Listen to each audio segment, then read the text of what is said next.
What is going on, everyone? Welcome to Dynasty Dumbies, your home for the latest and greatest in college football news and action. We are your hosts, Hunter and Tony, and we're going to jump right in again with the storylines. Of course, being the portal, as this is the biggest transitional period in college football right now, but some big portal moves that we are tracking here is DJ Lagway going to Baylor.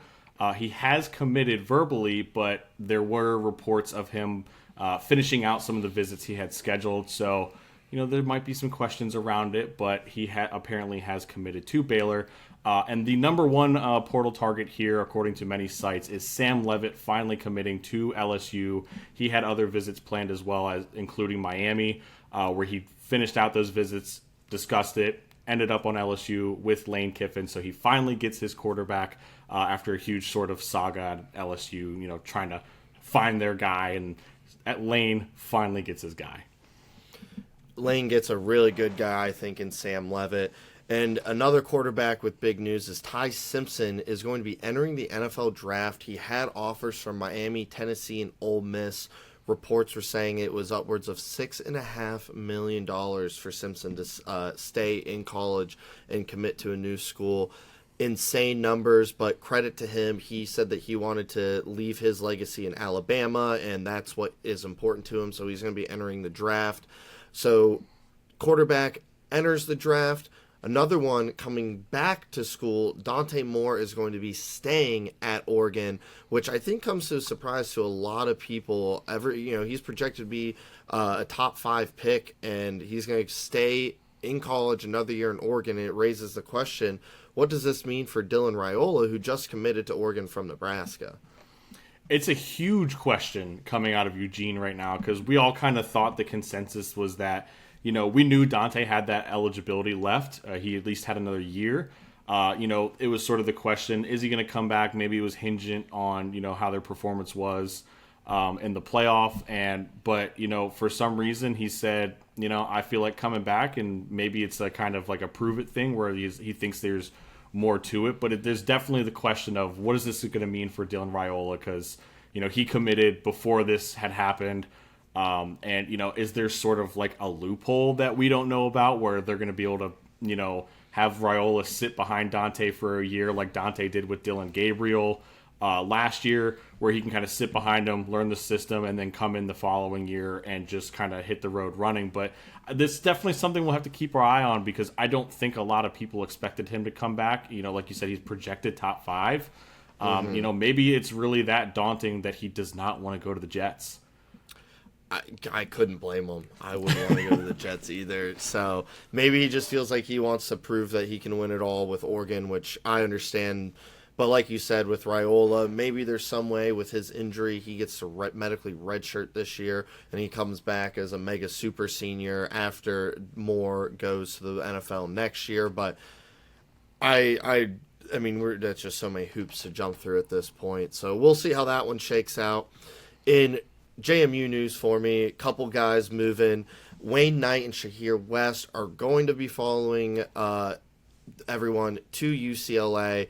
Going to be with Bob Chesney and that coaching staff there. I mean, I'll say it like I've said it 1,000 times. Shout out those two. They were integral to everything JMU did this year. And another big piece, Alonzo Barnett is going to UCF. He will be going to the Big 12 here, a chance to get one last year in before maybe going to the NFL, and gets to do it in Florida, no state income tax. Yeah, the lovely no state income tax. Maybe I'll hit a couple games down here for you, and try to give him a shout out or something, and be like, oh, rep the Dukes or something like that. I'll see if I can sneak around and get him something over there. But now that he's down locally towards me. But in other news, another player hitting the portal and has his move is Eli Holstein. Is going to UVA to try and continue that sort of trend of, ACC is looking a little dangerous. Michigan running back Justice Haynes, to Georgia Tech to keep the Haynes name living on in Georgia Tech. That seems to be a common thing for some reason over there, but I love it. And another major name that hit the portal was Cam Coleman, and he has his destination in Texas, which I think a lot of was somewhat seen, but I think at the same time, the huge rumor was that he was going to end up at Ohio State. but does commit to the Longhorns instead. And then also, Oregon tight end Kenyon Sadiq has foregone his last year of eligibility. He's going to be entering the draft. He's the number 1 tight end prospect, had great numbers with the Ducks. He's number 10 overall on Mel Kiper's board. So looking to cash in on his value now, I think it's smart for him as a tight end to get the high draft capital when he has it instead of waiting, which we'll see if that pays off for his quarterback or not. But in eligibility news, the NCAA denied waivers for both UVA quarterback Chandler Morris and Ole Miss QB Trinidad Chambliss, both seeking their 7th and 6th years of eligibility respectively. The NCAA has denied these requests. However, Ole Miss is looking to appeal that as soon as possible. Yeah, and with the appeal, they're doing it in the state of Mississippi. So, there's a lot of rumors of that's the huge proponent of it, of why they are doing it. And the appeal process going through the state of Mississippi, being Ole Miss quarterback, could be a little biased there, shocker to all with the SEC finding ways to do their little voodoo to get stuff go their way. But, I can't be too terribly mad at this. I think, with some of the things that just kind of transpire with, especially in today's day and age of college football, some of the eligibility stuff is absurd, and seeing players that are on their 8th year and getting over to that sort of stuff is a little absurd. But I can't deny that I would love to see Trinidad come back for another year and just take off yet again, because what he did this season was remarkable. But if it's not there, then it's not there. It sucks, but I still could see him turning into somewhat of a raw prospect in the draft if it comes to that, where he could, if he is taken, it would be super late in my opinion, maybe even undrafted, but I still think there's definitely potential in him there. He definitely has shown those flashes, but like you said, if there's nothing left there, then I don't blame the NCAA for denying requests for 6th and 7th years if it's pretty hairline, but also like you said, it's gonna suck not to see these kinds of guys playing, but it's understandable. And now with the portal, there's only gonna be a day or two left here. Ends on January 16th, so gonna see a lot of final movement over the next couple days. But that kind of brings us to what we've been talking about a little bit off camera, is how these portal class rankings have gone. You have teams like Penn State and Oklahoma State who are 1 and 2 in a lot of books as the best 2 transfer classes, and they've largely pulled from other rosters. Oklahoma State bringing over essentially all of North Texas, and then Penn State doing the same thing with Iowa State's roster, where just a little bit ago, these same people who are crediting such great transfer classes are the same people who are saying that the team from North Texas wasn't a good enough, talented enough team because they're in a group of 5. But now all of a sudden, because they're going to Oklahoma State, these players are so much better. And the same can be said for Iowa State to Penn State, where people are saying the Big 12 isn't as good as the Big 10, but now Penn State's supposedly going to have a really good team because they got all of these guys from Iowa State. So it's just typical to see this kind of narrative spun no matter what happens for the bigger branded teams. It was bound to happen regardless, purely because once you get that quote-unquote big-name player from one of these G5s and they hit the portal, their rankings are just going to skyrocket, because we all know that, P4 is going to come in and swoop. Like Mestamaker, according to On3, I'm pretty sure he was a 5-star transfer product. Talent in the pool and stuff. You could say Byron Brown, I believe, was 4 stars, maybe even 5 stars at one point. And it's purely because they're transferring. If they would have stayed with their respective teams, they probably would have not gotten nearly as much, recognition and whatnot. And, North Texas and USF would have not gotten the recognition for retaining that sort of talent, number-wise. But we all would have known it purely on the field. But now that they've made that move, they give them that big boost, so now it looks like, oh, look, they do look really good on paper, rating-wise. And it's just crazy to think about that when, like you had said not long ago, it was at the beginning of the playoffs where we were being told that the G5 roster discrepancy was huge. It was a safety issue that, these players weren't built for it to compete at this level. And now we're seeing all the same players that were playing those G5 schedules and on those G5 teams are now going to the P4, and it's like, wow, this team is going to be really good. Look out for them. They're going to disrupt the P4 narrative and all this sort of stuff, where they're going to, a team like an Oklahoma State's now going to be like, oh, got to look out for them. They're going to be some form of a powerhouse. And, Penn State's got this massive rejuvenation with all these players when they weren't saying anything about Iowa State, really. Nobody was really saying anything for North Texas until, North Texas did have a pretty decent, run in the media until they lost. And then it was just like, well, typical G5, they're not built for it sort of thing. And it's now that those narratives are going to be completely gone, and no one's going to talk about what's going to happen in North Texas and Iowa State after this. I mean, after the portal with all the Iowa State players, they had, I think, at one point 7 players rostered. Like, it was some super low number of players rostered. It's like, when are we going to talk about that, of the teams that are getting gutted, and like what does it do for them? Because now looking at Iowa State, depending on how many transfers they actually got in, and depending on their recruiting class, they're going to have a super young team, or barely even have a team at this point. We might have to go suit up. If we got to suit up, they got bigger issues. But I think this kind of leads to a topic a lot of people have thought about in today's day and age. This is going to be typical, but it's kind of that idea of transfer fees or buyout clauses. I saw with Cincinnati and Brendan Sorsby, they did have some sort of buyout clause, so they were owed $1 million, so to speak, for him transferring. But I think in today's era, that is going to need to be what is instilled into these NIL deal contracts, in order to make sure teams, the smaller teams, the JMUs, the North Texases, even the Iowa States compared to the Penn States, are compensated for when this stuff happens, because now they're left high and dry. Even though they've spent the time, money, and effort developing and recruiting these players, now they're left, with nothing to show for it. These kinds of buyout clauses or transfer fees, I think, will be what needs to happen in today's era to make sure wealth is not hoarded and wealth is spread better in today's era.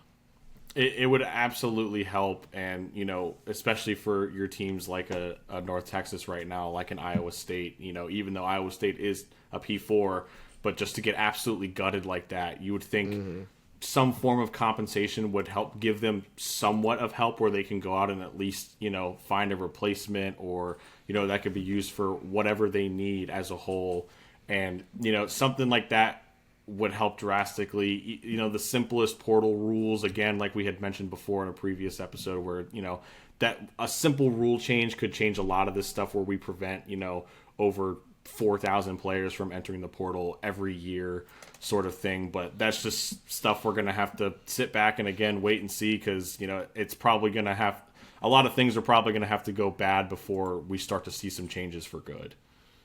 I agree. Another thing that people are considering changing is how the red shirt rule works. Coaches, the FBS coaches, unanimously voted in support of a new rule that would make redshirting players be able to play up to 9 games in a season and still be eligible for that red shirt, which really changes the dynamics of how it works for young players that are wanting to be developed by teams. I think it's a drastic change for what we've become accustomed to, where the redshirt rule has already kind of changed a little bit, like kind of tiny bit in recent history. But for a proposal like this, where you go from 4 games to 9 games, is quite the jump.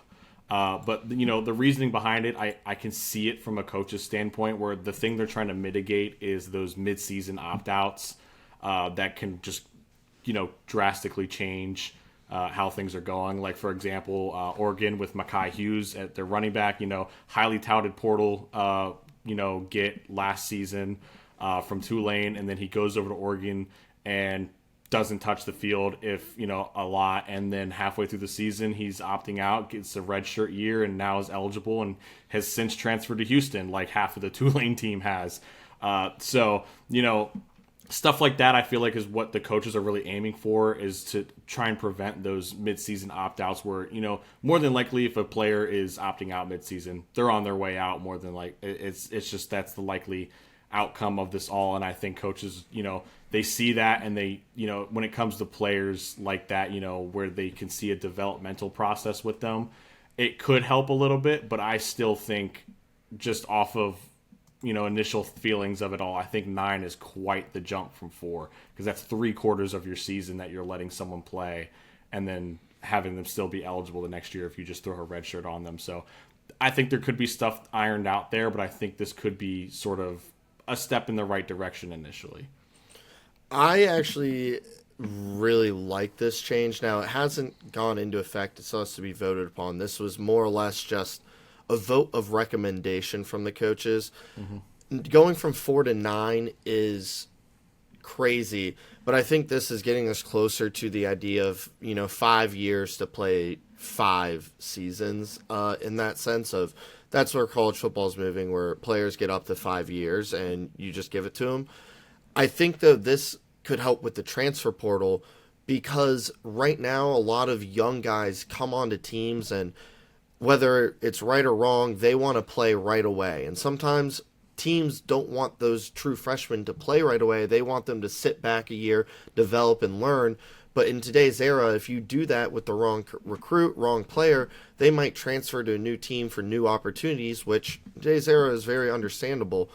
But by increasing that from 4 to 9 games, teams can ensure that they can get young players that they are really excited about on the field some to let them develop, get playing time, and get a feel without losing that year of eligibility. So I think it could be good for teams that are trying to develop players over a long period of time and encourage them to stay longer if they're able to see the field sooner without a repercussion of losing a red shirt. And those players will be able to help teams in situations on the field, and then they aren't ruining their business opportunities once the offseason ends. No, I see where your head's at, and I understand it. I really do, because with today's day and age and how college football has just become, and you could say evolved, but more or less devolved, is like you said, when players come in, especially these young players, or even transfers or whatnot, even this sort of young transfers, because we see true freshmen transferring now, where they want to transfer, they want to play. When they're signing, they want to play. And it's hard to play when the current red shirt is 4 games, then you're done. So I completely understand it. I would be, bumping it down to simply 7, I think would be drastically different, because I just think that 3/4 of the whole season is just too much for me to really buy in on. You're not losing a year of eligibility, because that could happen regardless of someone, and I feel like 9 is just a lot. I think you could get me at, I could say the least right now, I would say is probably half the season, 6 games. I think that's still a decent little cushion there where you can get enough, sort of game time to where, all right, cool, like I'm bought in on this, I like this pro sort of thing. But then you could, you push that up to, even 7, where, you're just below that threshold of just over half, just under 3/4 sort of thing. I think there's definitely a way to work this out where, it's going to work out for both sides, hopefully. I mean, I think that's the whole point of it, is to try and help the coaches, help the players, help the coaches, help the players sort of thing, with the developmental process. And, that's the whole point of, college football, is you're trying to win games, but you're also trying to develop these players into, possibly NFL prospects and just men as a whole. So I think that helps a lot. And I think with something like this, like I said, I think it's a step in the right direction of trying to help more or less retain players and, maybe try to reduce the portal numbers a little bit as well. It's definitely just it's just a very interesting time right now in college football, of what rules are changing. Everything is kind of in motion of what are we going to work on, what needs tweaked, where everyone wants to get it right away. And that's just causing year in and year out for there to be new changes that weren't thought of the year before. I feel like it's going to be a wild west of college football for the next couple years until something comes in to settle it down and create a little bit of order amongst the NCAA teams here. But moving on into the recaps of both the Peach Bowl and the Fiesta Bowl, 2 very different games with very different outcomes. Kicking us off first, the Peach Bowl. Indiana just dominated Oregon 56-22. This was a game that from the start was colored red. The stands were crimson. They were red with Indiana. I think it was almost 80% of that crowd was for the Hoosiers. It was absolutely insane to see. I had mentioned it when I was sitting down watching the game. They showed the shot of the stadium before, and I was like, that is a lot of red. Mm-hmm. I mean, it was, you could barely see sprinkles of green in there. They had their one little section, and then they had their band section, and that was about it. You might have found a couple of green dots here and there, but that sea was red, and it was loud. I mean, from the moment that game kicked, you could just hear it, and it was nonstop. And we saw the effect of it with the first play being a pick six. Dante Moore, trying to find that quick out, and shout out Pons, of course, great name as well. Go Dukes, baby. Yes, he is a former Duke. Freshman All-American. Fantastic name, honestly, of Pons. I saw a great tweet. It was like Ducks thought they could trust Pons for their entire life, but ended up getting backstabbed in the moment they needed them the most. So, but yeah, just a great jump on a play right off rip there. When funny enough, going back and watching it again, of course, hindsight 2020, that was very obvious that was where he was going. It was, when they called that play, he was probably looking, it's going to you sort of thing. They were going to try to find that quick out, but you would think, obviously, heat of the moment sort of thing. He knew he was going to throw it there regardless. They thought they had it in the coverage. Didn't. If you go back and you look at it on the opposite side, guy running a corner route, wide open. I mean, yeah, as wide open as it gets. And I understand, obviously, like I said, hindsight 2020, we're seeing it completely different. I'm not on the field, but I think that just kind of summed up. That first play was just a summary of what was going to happen the entire game. It was a poor first play to call and a poor decision by Moore, who doesn't make many of those, but a single route concept to the left side of the field into cover two, runs an out. That corner can sit on that ball all day long because they know they have nothing to worry about over the top because they have help. So Pons was just able to bite down on that and take it 25 yards back to the house. But like you said, on the other side, Moore did have an open guy, but hindsight 2020, it was first play of the game. He just wanted a quick completion. Just a bad drawn-up play there to get the Ducks going, and it was just kind of downhill from there. They did tie it after a really nice drive, but it was all Indiana after that. Indiana looked unstoppable the entire first half. Their offense was churning. Their defense was causing chaos. Oregon had 3 turnovers at the half. You just can't overcome that against a disciplined team like Indiana. The biggest thing for me is the 3 turnovers, because off of those 3 turnovers, Indiana scored off every single one. Mm-hmm. And that right there is going to set you up for failure every single time. When you're, obviously first play of the game, pick 6, never a great start. But again, great response on that second drive by Oregon and their offense, where, a long, 12-minute drive, I think it was, ended with a touchdown. It's like, okay, that's a fantastic response. And then, but from there, it's like, well, you already gave them the extra possession, and they scored off that extra possession. So now you're going to be playing behind, basically, unless your defense can get a stop. And the defense just could not come up with a stop. It just seemed like that everything they were trying to do to just get Indiana to bite, they never bit. And they were like, yeah, for every 3 plans you have, we have 6. So yeah. Good luck trying to decipher it, because you're not. I mean, Mendoza had about as easy as a day as possible, 17 for 25 touchdowns and only 177 yards. I mean, just a crazy efficiency on the offense. Yes, crazy efficiency on the offensive side of the ball. And it's been like that the entire season and the entire postseason, where their offense is just an efficient machine that is just hard to stop.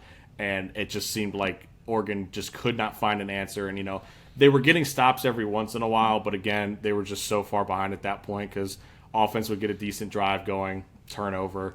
Indiana would get the ball in great position, couple plays, they're in the end zone. I mean, it was just, they were setting themselves up for success. And, I'm not trying to discredit Indiana at all. They were fantastic from start to finish, but Oregon 100% shot themselves in the foot there with those 3 turnovers, when most of them were preventable. I mean, you could say the 2 fumbles were pretty much preventable. Both of them coming on Dante Moore. I mean, it's just always, that's never going to be easy. when the guy that's supposed to run the offense is losing the ball like that, it's just always going to suck. But I mean, you could always go to say that Indiana's defense was just so overpowering that he had no chance. This might be why he wants to come back for another year. It's hard to end a career on a game like that, so maybe he wants some redemption, have that storybook ending with Oregon. He is a damn good player. I know he'll bounce back from this. He can really sling the rock, and it was just Indiana's day. Indiana played extremely well. Another game where they just minimized every mistake they could have made, and it showed in the scoreboard, 56-22. Mendoza, like you said, just an unreal game. That defense is swarming. They're aggressive. They like to get after the ball. So they are moving on to the national championship, and they are going to face Miami, who took down Ole Miss in the Fiesta Bowl in an instant classic of a game, 31-17. That game was highly entertaining. Again, another fantastic game between these two teams, who have been the two teams that have been putting on just shows throughout this entire postseason so far with their games. And it's just been fantastic to watch. It was a game where it was like, when it ended, it was just like, no, I want to see more because it's so entertaining. And it was, Miami looked like they had it in the bag for quite a while, where it seemed like, okay, it's going to be hard for them to sort of lose this. And Ole Miss said, hold on a second, and they started throwing some punches back and made it a really close game.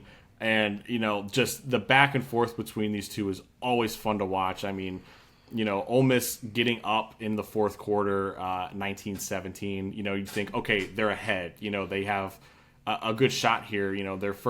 The first time leading since the second quarter. First quarter super low scoring, 3-0, but they get that lead again after Miami had gotten that lead and kind of held on to it there.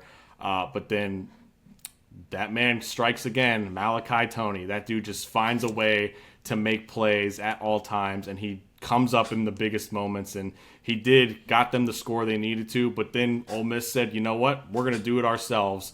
And Trinidad leads a great drive down and throws another touchdown there to take the lead. But it somehow came down to the man that they have been kind of, I don't want to say shelving, but, asking him to sort of manage the game, and Carson Beck, where Ole Miss, for some reason, just kept forgetting to realize that he can run the ball. When he was at Georgia, he would use his legs. And, he hasn't had to as much, in Miami with all the weapons he's had around him and the established run game that they've been able to do. But he found a way, and that dude had as open as a lane as you could to find that go-ahead touchdown with little time left.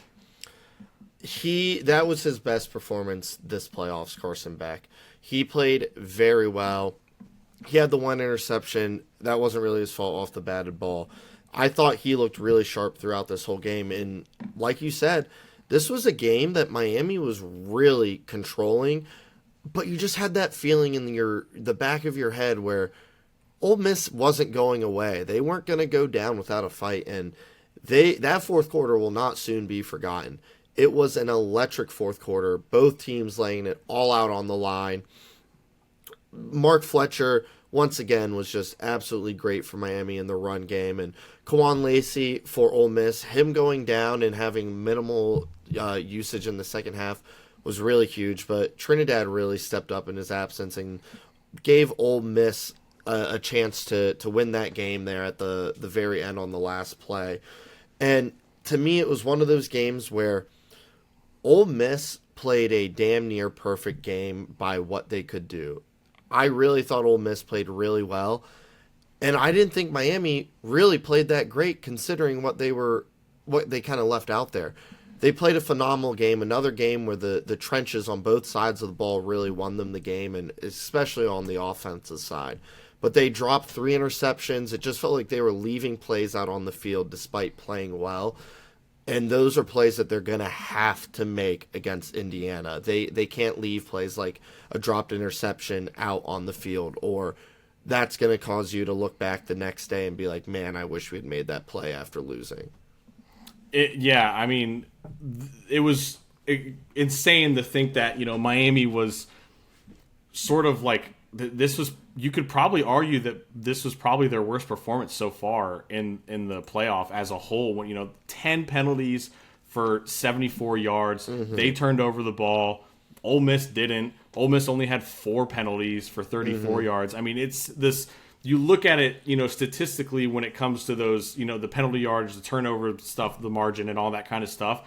You would think Ole Miss would come out with the win, but the way that Miami was able to just grind it out and get it done says a whole lot about this team. And I'm with you where, they're going to have to minimize all of those mistakes to have any sort of shot against Indiana. But the way they were able to get it done again is just crazy to me. And, also they kept getting banged up as well, where it seemed like for quite a while with Miami, every other play, someone was dropping, especially on the defensive side of the ball. I saw Akeem Mesidor went down for a little bit. I believe he came back at some point, but a lot of their D-line was kind of dropping out there for a little bit, kind of in and out, sort of trying to nurse things and do the best they could. And it kind of showed. They only ended up with 1 sack on the day compared to Ole Miss's 4. But still, at the end of the day, the O-line is what basically got it done for Miami there, protecting Carson Beck when he needed it most, and getting him a lane open to be able to score that go-ahead touchdown with, I think it was like 18 seconds left in the fourth quarter there. But, I mean, again, just another barn burner of a game. And these, this has probably been the most entertaining playoff we've had in its entirety. And that might have been the best game we've gotten. That very well could be the best playoff game. It was absolutely electric from start to finish. And I really felt conflicted because part of me wanted Ole Miss to win because I think they are a likable team. They're a likable story with everything that happened with Lane Kiffin right at the end of the season. But I also just wanted the SEC to lose because now this is our 3rd year in a row of no SEC team in the title game. And ultimately, I realized that's what I wanted more, even more than Ole Miss having a shot at the title. Credit to them for a phenomenal season. It's not you, it's the SEC. You guys had a great story, but no SEC team for a 3rd year in a row. Is the SEC really that much of a gauntlet? The question is being asked, and we know that the obvious response is going to be, oh, well, because their schedule is so hard that they're worn down, and, they're playing hurt, and, they're not a fully healthy team.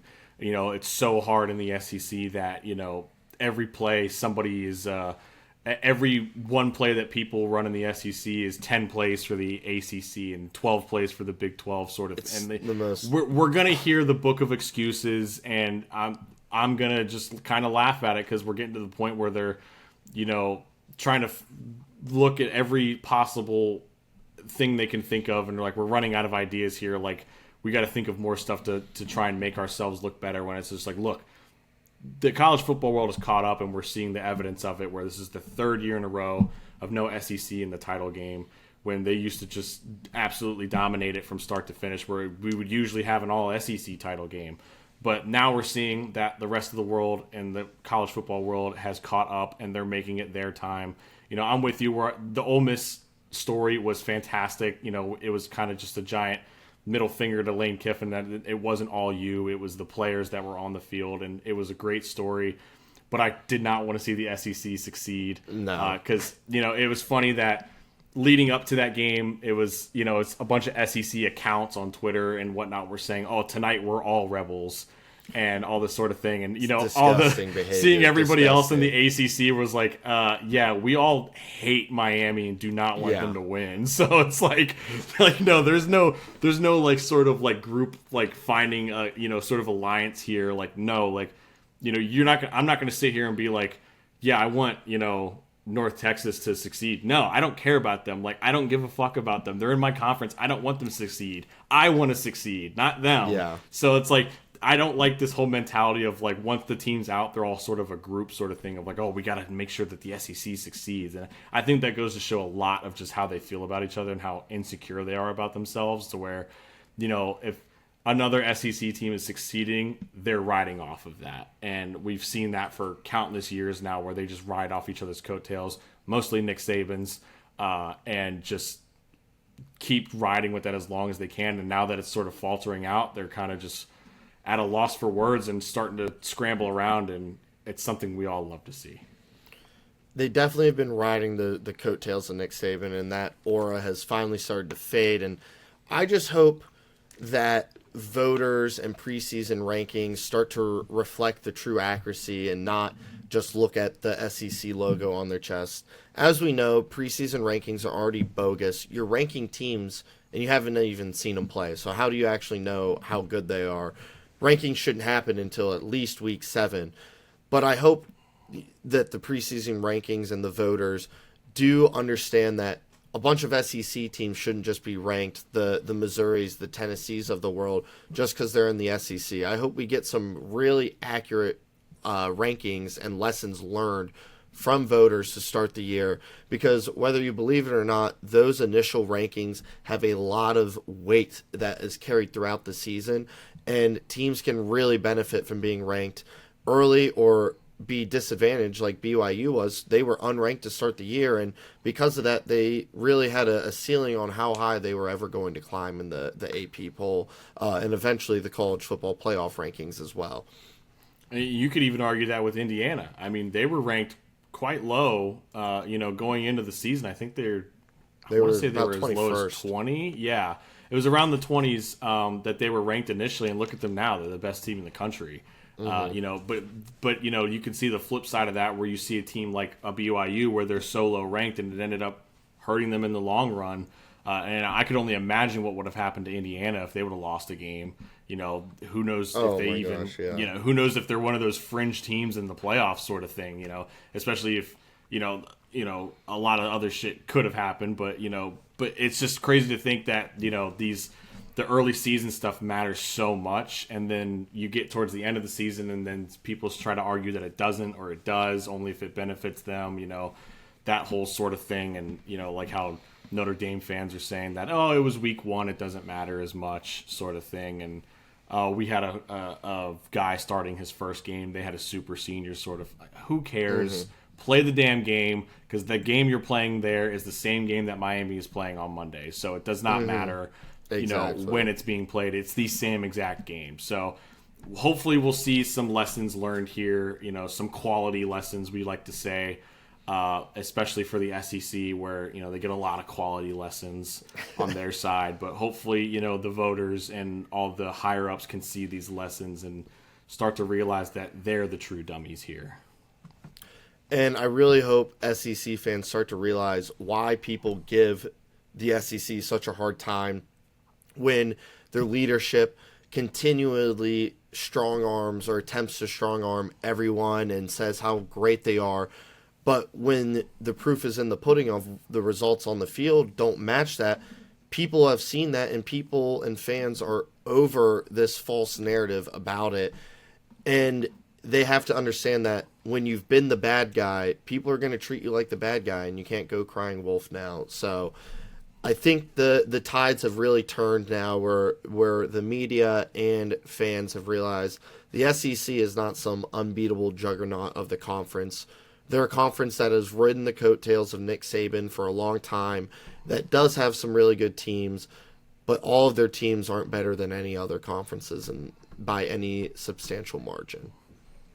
Absolutely. And, like you had said, it's hard to play, this big bad person, and then when you're finally, taken down a notch, it's like, oh, why does everyone hate us? And like, no, you do deserve every bit of this. And we're seeing that shift now, and we just need this. We need to see this. We're seeing the shift on the field.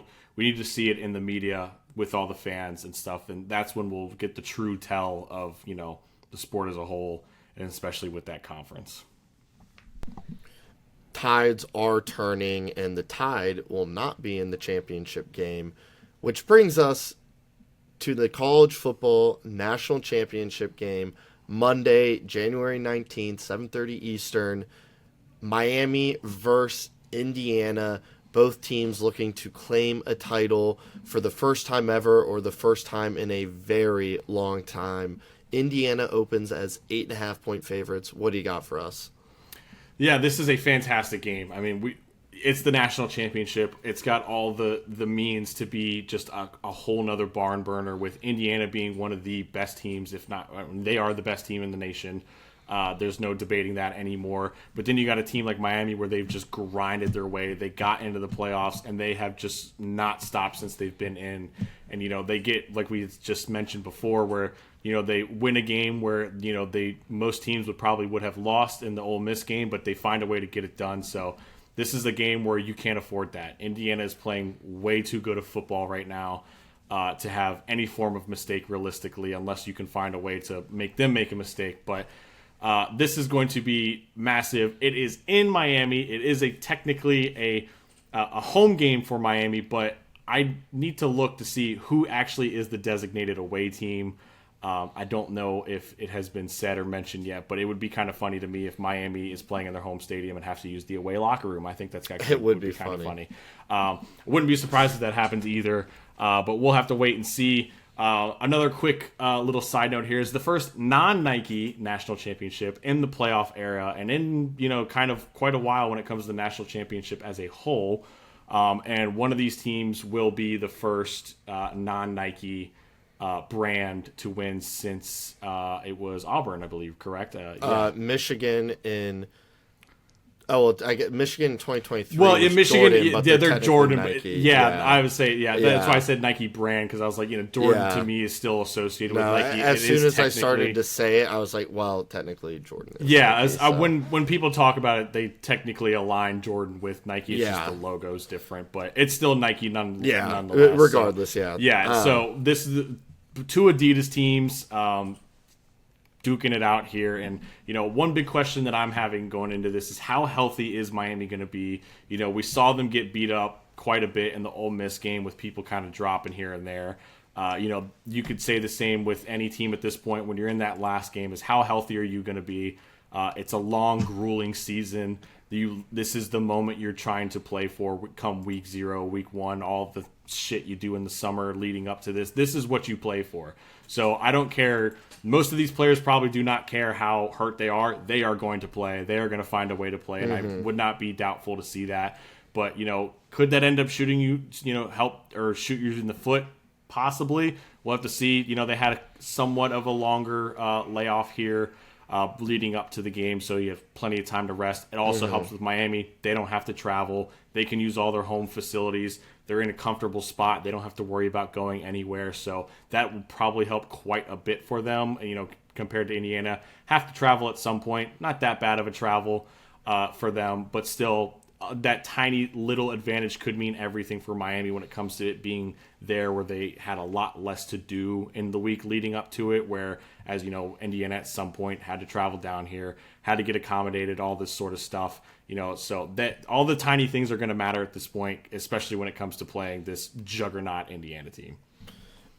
Being healthy is going to be a key for that. And on the flip side, I am looking at seeing how healthy Indiana is going to be. They took a couple injuries on the defensive side of the ball, and they really only rotate about 13, maybe 14 guys out on defense. So any kind of injury is a big deal for them on that side of the ball. So it's going to be huge to see how both these teams are going to be health-wise come Monday. But for me, the big question is, can Miami fans show up at Hard Rock to out-fan Indiana people? Because the Indiana fans, we know they're going to show up. They did it at the Rose Bowl. They did it last week in the Peach Bowl. Miami fans have to show up. They cannot let their own stadium be overrun with red. And I do have a slight worry that that is a possibility just because of the nature of Indiana fans, that they are all in right now.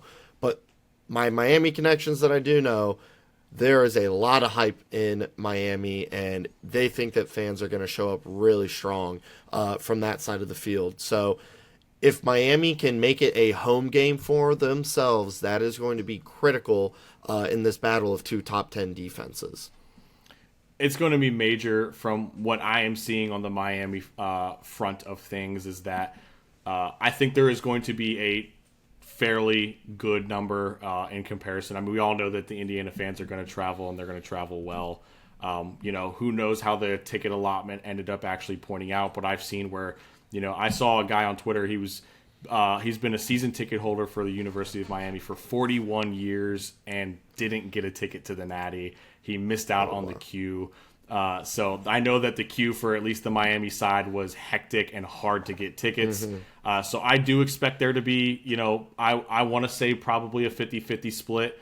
That's what they're supposed to sell it as, but, who knows what ends up happening with the resales and all that sort of stuff. But I think it's going to be just electric from start to finish regardless. And I agree with you where if that scene is majority red down there, it's going to be hard from the start for Miami. And, with the mistakes that they made last week on the penalty side of it, could only just ramp up when you're in a hostile environment like that, where we saw what happened in the Peach Bowl. It was loud as all could get. You could barely hear I could barely hear myself, and I'm sitting at home, on that first play, and I could only imagine what it'd be like on the field. So Miami fans are definitely gonna have to show out, but I fully expect them to. It's going to be a great atmosphere regardless. And from a more technical standpoint for Miami is, I think what's going to keep them in this game is I think Indiana is the best team. They're the better of these two teams. But Miami is a tried and true tested team. They've been through a lot. They've faced adversity. And because of that, Miami is going to have a big chance to win this game. And it starts with the play inside the trenches, both offensively and defensively for the Hurricanes. This playoff run has been built off of the offensive and defensive line for them. And they're going to have to continue to lean on guys like Ruben Bain and Akeem Mesidor on the defensive side and the beefy boys up front on offense to really lean into Indiana and have them feel the weight. That offensive line for Miami is huge. So they really want to use that weight to their advantage, and they cannot make mistakes and give away free possessions to Indiana, or this game is going to get out of hand. And Miami is not a team that really wants to play in a shootout. They want to control the clock and keep things organized. That's the recipe for success for the Hurricanes, and they're going to have to do it again off the back of Carson Beck, who, like you had said, coming off his best game probably in a Miami uniform, with how collected he was. Obviously the one interception, again, not entirely his fault at all, honestly, but just a fantastic game from him where he seemed just collected and just looked like almost prime Carson Beck, at the Georgia days, where it was just like the dude was dangerous when he had the ball, and he was very dangerous when he had the ball. So if we can see that sort of composure with him and not let everything get to him, this is going to be his final game in college. So, we think, but you never know with the eligibility and everything, but it'll more than likely be his final game, and I'm sure he's going to want to win something at home. He is a two-time champion, but as a backup. So it's going to be sort of this sort of storyboard moment for Carson Beck, where it's like, I can get it done. He wants to get it done at home and to really solidify his, legacy as a college football player, whereas he has those two natties as the backup at Georgia, had a great time at Georgia, fell off at the end with the injury, and then just wasn't playing well, but then gets to come back. Doesn't have a great start, overall with, how his health was realistically, where he could barely kind of move the ball a lot, that sort of thing, but has just come to life this postseason run. It's going to come off the back of him, and it's going to be a lot based on him. And, the other players around him are there to help him succeed, like Mark Fletcher, Malachi Toney, of course, as always, the best freshman in the country. Those two players are always going to help, but everyone else around him is always going to help. Like you said, the beefy boys up front who have just controlled the trenches the entire postseason, and they're going to be looking to do it again against a very, very, very violent Indiana defense. And this is going to be the best trench work Indiana has faced in the playoffs and maybe all year long. That's how well put together these Miami units are. And Indiana needs to play their style of football. We said it last week, that calm, collected, targeting the soft stones, not playing a super risky style. And when they do that, they are unstoppable because they are so disciplined and so fundamentally strong.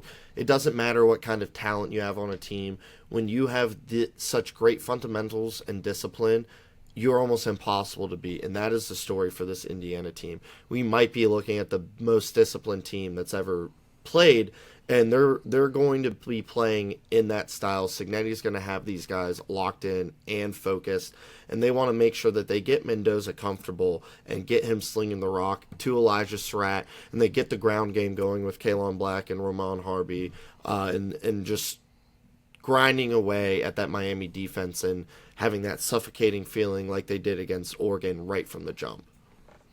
The key to Miami is, again, going to be that efficiency. We've seen it all postseason, all season with Mendoza. Everyone's saying that his numbers aren't fantastic, Heisman-wise, all this sort of stuff. But no, it's efficient. Is it about as efficient as it gets where, they're just constantly, like you said, suffocating, where it's like you feel like you're doing enough, but it's, again, just not enough to really put a stop to this sort of offense where it feels like it's just like bang, play, you're like, oh, great coverage in this, but next thing you know, the dude's behind you and on his way to the end zone. And a big thing that we saw in that Oregon game is, like you said, the soft zone, the zone coverage there. That's Mendoza's bread and butter there. He can pick apart those zone defenses all day, all night.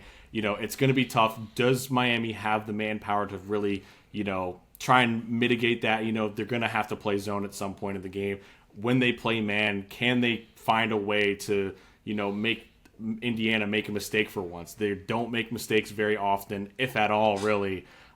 So find a way to really make them just mess up once. You get them to mess up once, it could throw off a little bit. Even if that little bit is enough to get it done for you, that's what it takes, because you're going to need to get a stop here against this just super efficient and just super well-oiled machine of an offense with Mendoza, Surratt, and that running back room. I mean, it's just insane to think that. I mean, just think about it. What was it? 3 years ago, 4 years ago, they were in Harrisonburg shooting the shit, and now they're here in Miami about to just possibly run away with a natty and be one of the most dominant teams from start to finish. So it's going to take quite the effort from Miami to really put a stop to this insane team.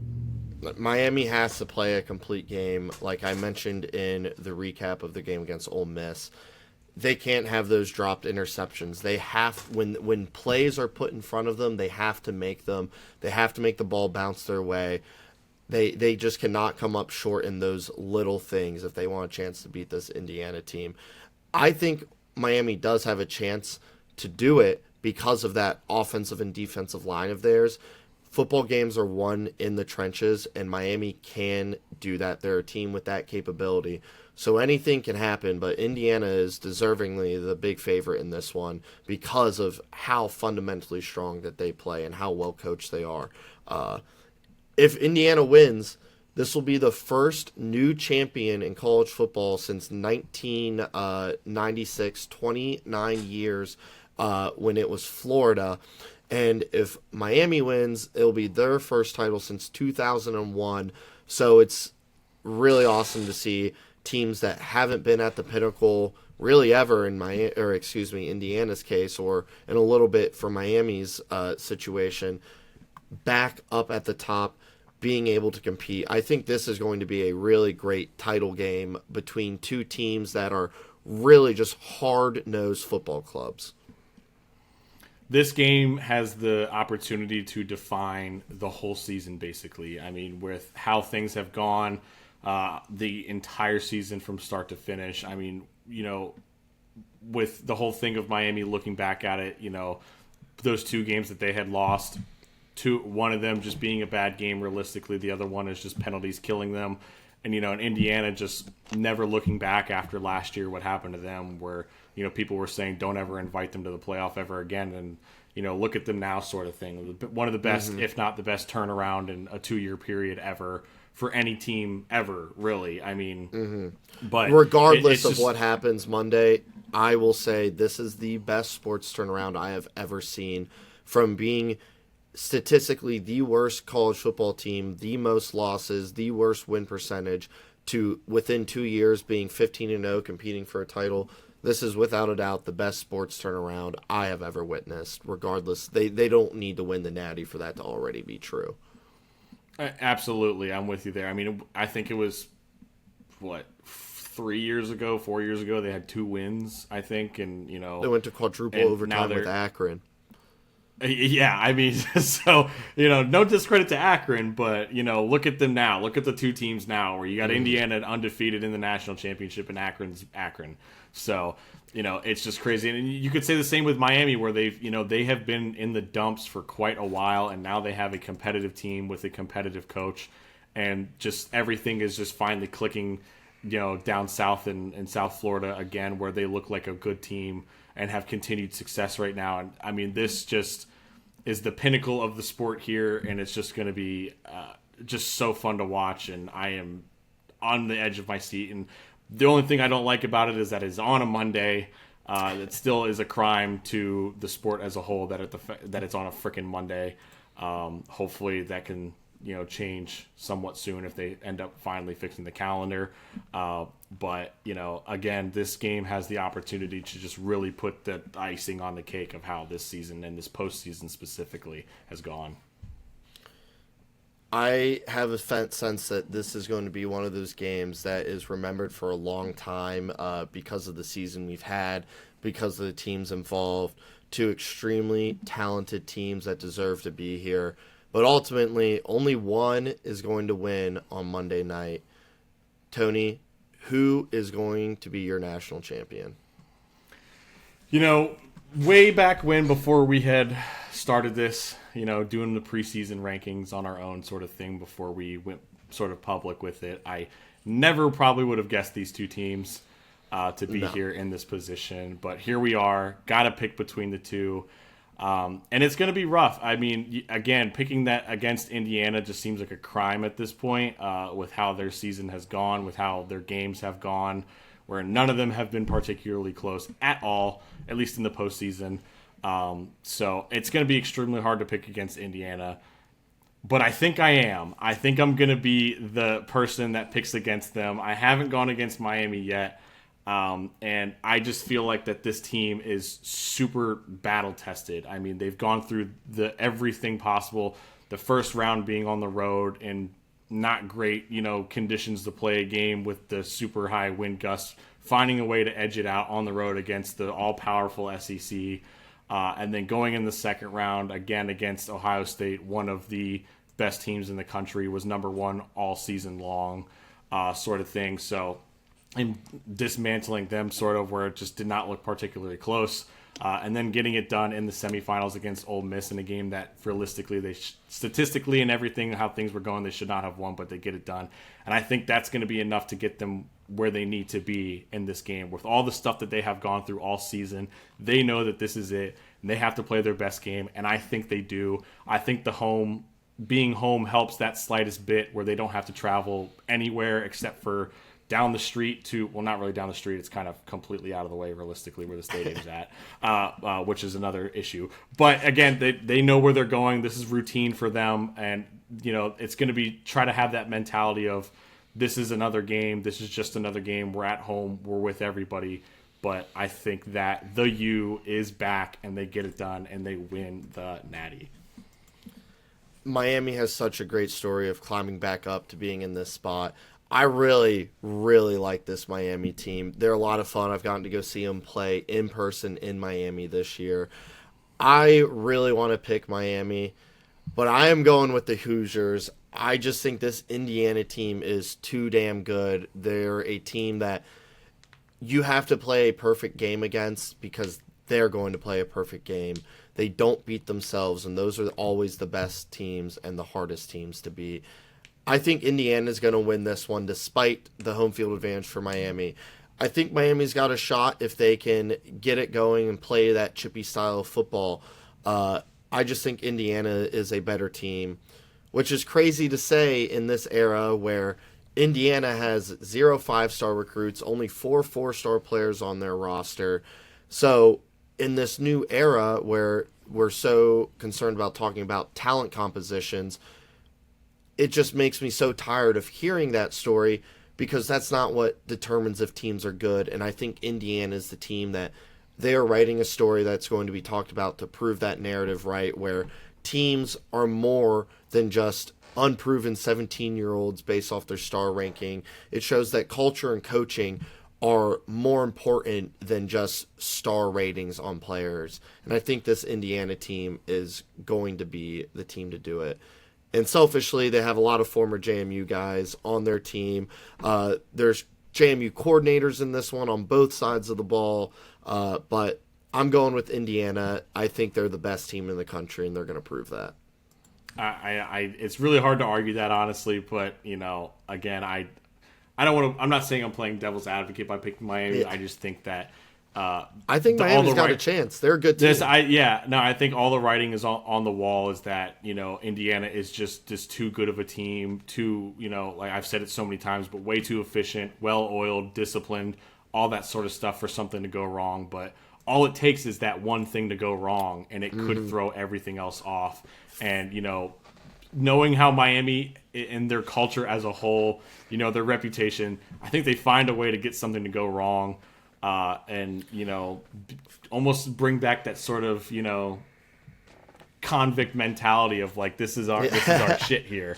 This is our home here, and we're not going to let someone come in and take it from us, sort of thing. And I think Cristobal is going to get those boys right. We've seen how his post game pressers and all this stuff, where how just sort of like mean mugged he is, and he's just like he's having that chip on his shoulder, and I think it is working in their favor. Whereas they felt they were being disrespected, and now that they're on at the stage of where they are, they have their chance to basically say, look at all you idiots, look what we just did, sort of thing. And even if they don't win it, they still, I think, absolutely proved a point this season.